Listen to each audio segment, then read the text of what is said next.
धनंजय मुंडेंच्या राजीनाम्याचा निर्णय कोण घेणार आणि बीडचे पालकमंत्री पद कोणाकडे जाणार?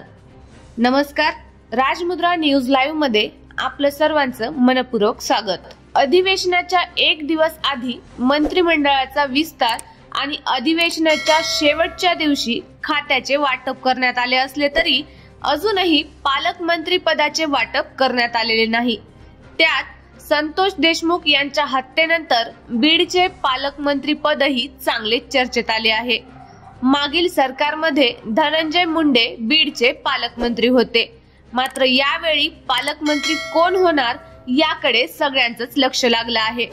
विरोधकांकडून धनंजय मुंडे यांच्यावर सातत्याने आरोप होत असल्याने ते पुन्हा पालकमंत्री होणार का हे पाहणे औत्सुक्याचे ठरणार आहे।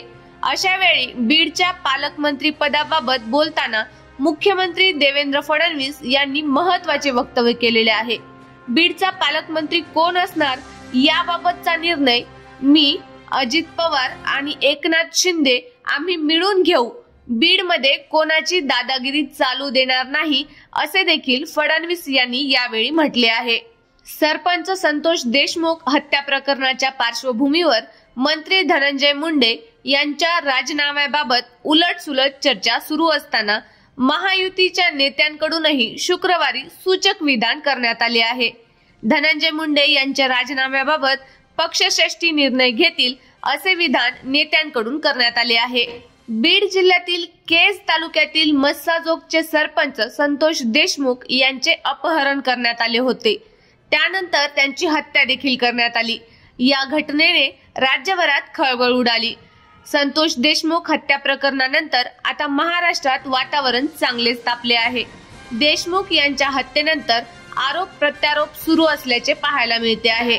दरम्यान या प्रकरणानंतर विरोधकांकडून सातत्याने मंत्री धनंजय मुंडे यांच्या कोंडीचा प्रयत्न सुरू आहे। त्यांच्या राजीनाम्याची मागणीही करण्यात येत आहे।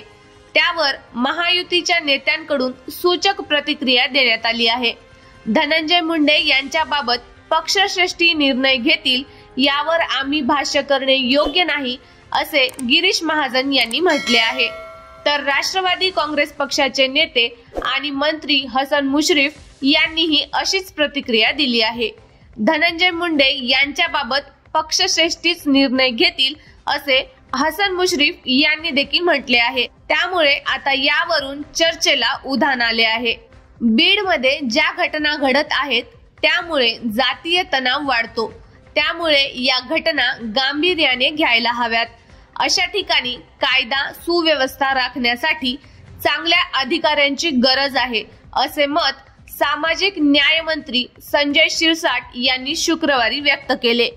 बीडच्या घटनेकडे राजकीय दृष्टीने पाहू नका, धनंजय मुंडे, सुरेश धस यांची नावे जोडू नका, या घटनेला राजकीय वळण देता कामा नये असेही मत त्यांनी यावेळी व्यक्त केले।